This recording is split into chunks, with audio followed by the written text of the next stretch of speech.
오늘 우리에게 주시는 하나님의 말씀은 고린도전서 13장 4절부터 7절까지 말씀입니다.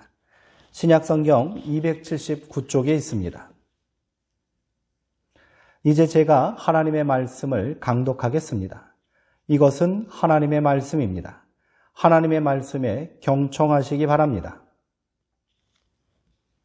사랑은 오래 참고 사랑은 온유하며 시기하지 아니하며 사랑은 자랑하지 아니하며 교만하지 아니하며 무례히 행하지 아니하며 자기의 유익을 구하지 아니하며 성내지 아니하며 악한 것을 생각하지 아니하며 불의를 기뻐하지 아니하며 진리와 함께 기뻐하고 모든 것을 참으며 모든 것을 믿으며 모든 것을 바라며 모든 것을 견디느니라.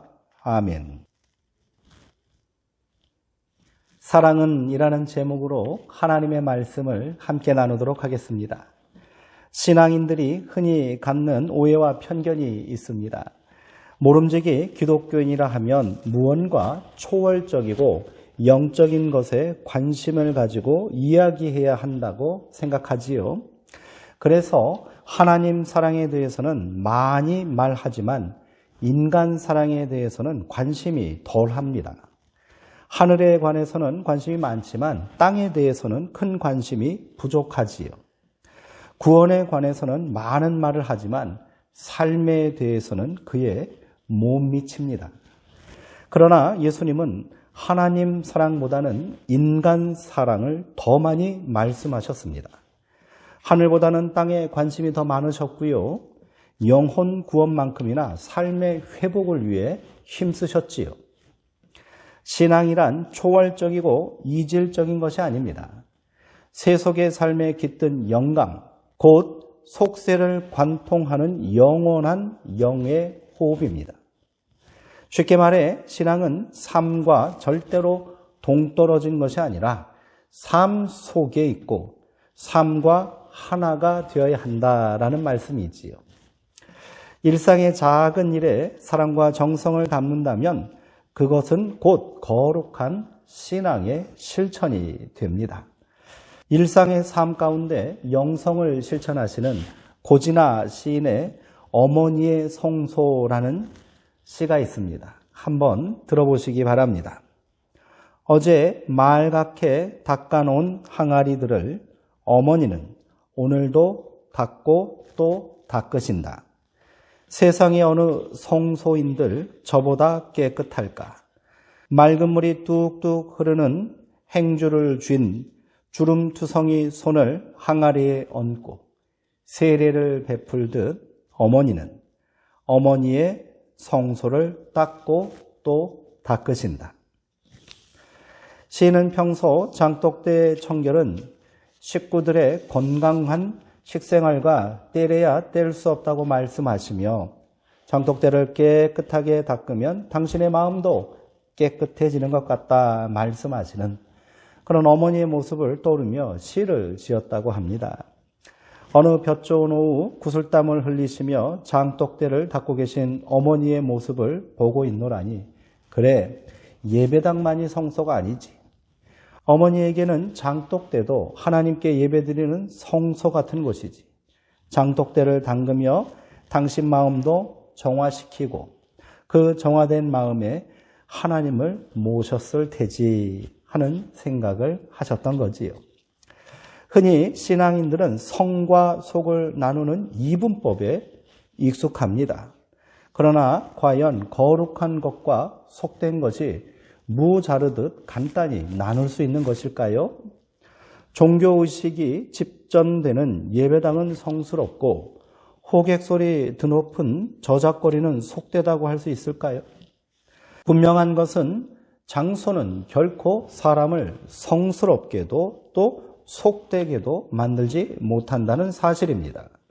성스러운 사람들이 있는 그곳이 바로 성스러운 장소가 될 수 있는 거지요. 마찬가지입니다. 최고의 선은 단 하나의 고정된 것이 아니라 모든 평범한 날들 전체를 구성하는 무수한 말과 행동을 끝마무리 짓는 것입니다. 사랑도 마찬가지입니다. 우리는 지난 설교를 통해 사랑은 모든 것 위에 있는 절대적인 가치이며 목적 위에 목적이라는 사실을 확인했지요. 심지어 믿음도, 구제도, 순교도 온전한 참 사랑을 이루기 위한 수단이요 과정에 불과한 것이다 라고까지 말씀을 나눴습니다. 이렇게 바울이 증언하는 사랑에 접근하다 보니 또 다른 고민이 생깁니다. 그렇다면 과연 우리가 이 사랑을 실천하며 살 수 있을까 하는 고민입니다. 익숙하게 생각했던 사랑이 저 멀리 있는 것처럼 낯설게 느껴지는 듯 합니다. 평범한 우리의 삶과는 동떨어진 이상의 세계처럼 느껴지는 거지요. 그러나 바울은 말합니다. 지극히 평범한 일상에서 행해지는 상식적이고 작은 실천 하나하나가 바로 사랑이라고 말입니다.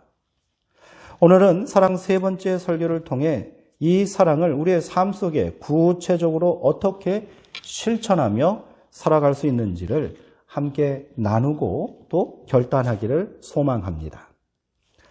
바울은 4절 이하의 말씀을 통해 사랑의 다양한 모습을 설명하고 있습니다.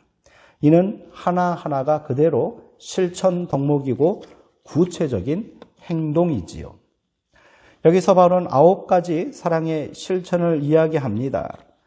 하나같이 특별한 것 없는 지극히 평범하고 상식적인 것들입니다. 그러나 우리가 그 어느 것 하나도 제대로 실천하지 못하고 있는 것들이기도 합니다. 그러나 우리는 그 어느 것 하나도 제대로 실천하며 살지 못하고 있습니다. 먼저 사랑은 오래 참는 것입니다. 사랑은 인내로 시작한다는 말입니다. 우리의 사랑은 너무도 성급합니다. 그래서 참고 기다려주기보다는 사랑이라는 핑계로 윽박지르고 강요하기에 익숙하지요. 이것은 사랑이 아니라 폭력입니다. 특별히 자녀들과 배우자를 향하여 오래 참아야 합니다. 우리가 가장 많이 성급하고 조급함으로 사랑을 망치는 대상들이기 때문입니다. 인내는 수동적인 사랑의 실천입니다. 당신이 누군가를 진정으로 사랑한다면 오래 참고 인내해야 하는 거지요. 성경은 하나님의 사랑을 오래 참고 또 기다리십니다 라고 고백합니다.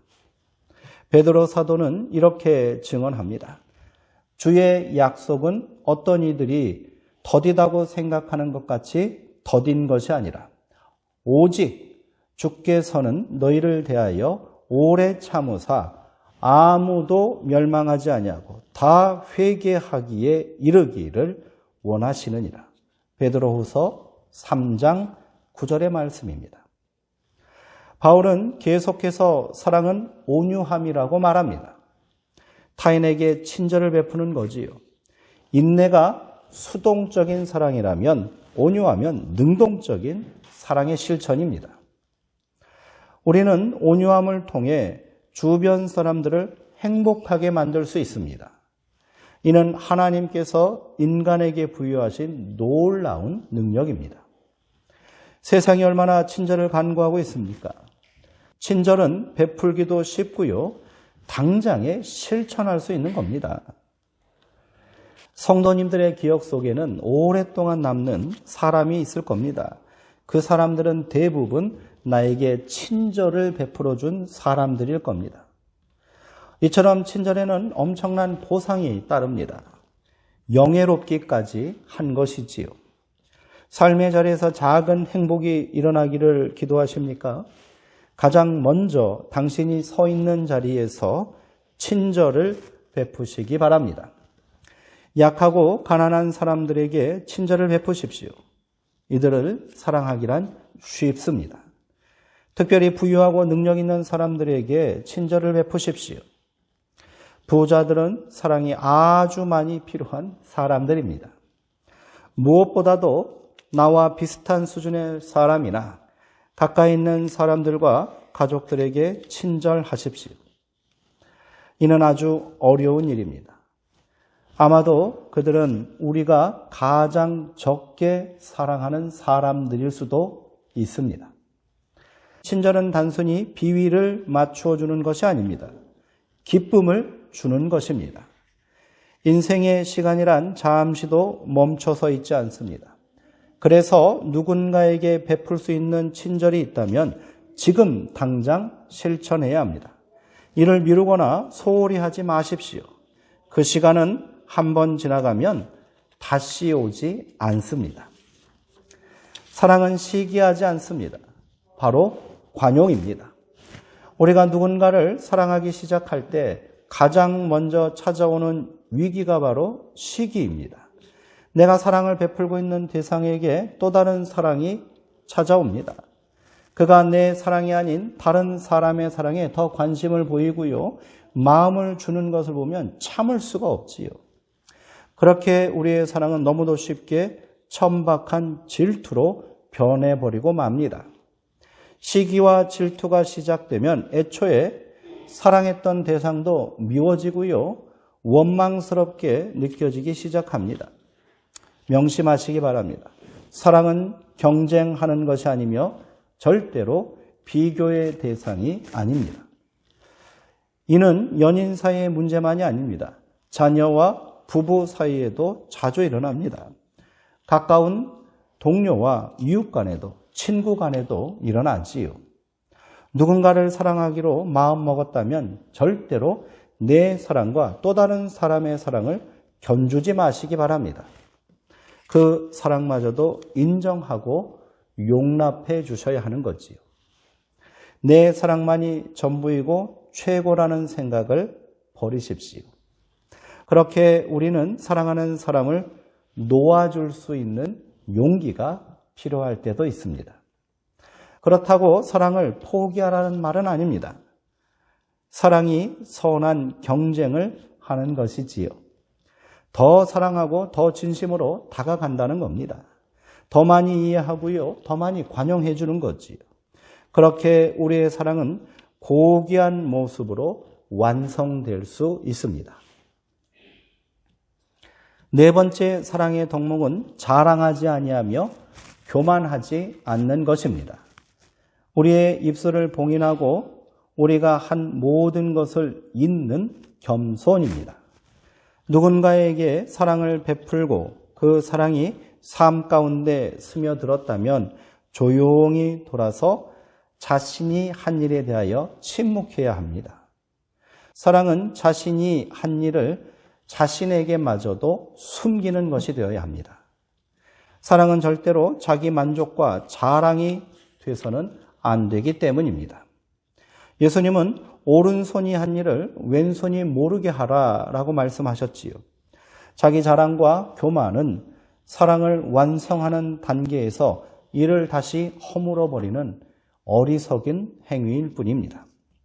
자신의 행한 사랑이 결국 자기 만족에 지나지 않는다는 것을 시인하는 것이지요. 사랑은 대가를 바라고 하는 행동이 아닙니다. 사랑은 희생이며 헌신입니다. 이는 사랑한 후에 우리가 자신을 자랑하지 않고 교만하지 않으므로 겸손히 이를 감출 때만 가능한 것입니다. 얼마나 많은 경우 우리는 애써 일군 사랑을 망치고 있습니까? 바로 교만 때문입니다. 겸손을 잃어버렸기 때문입니다. 그러므로 교만은 패망의 선봉이요 넘어짐의 앞잡이라는 잠언의 말씀은 진리의 말씀이다 싶습니다. 누군가를 진심으로 마음을 다해 사랑하셨다면 이제 겸손히 뒤로 물러서시기 바랍니다. 이 위대한 사랑의 침묵이 더 큰 사랑의 역사를 이루게 될 줄 믿습니다. 사랑합시다. 우리 서로 뜨겁게 사랑합시다. 바울이 말한 것처럼 피차 사랑의 빛 외에는 아무에게도 아무 빛도 지지 맙시다. 사랑은 명사가 아닙니다. 사랑은 동사입니다. 사랑은 정의 내리는 것이 아니라 사랑하는 것입니다. 오래 참고 인내하십시오. 그가 나의 사랑을 외면하고 알아주지 않을지라도 참고 기다리십시오. 그렇게 온전한 사랑을 우리 안에 만들어 갑시다. 온유하십시오.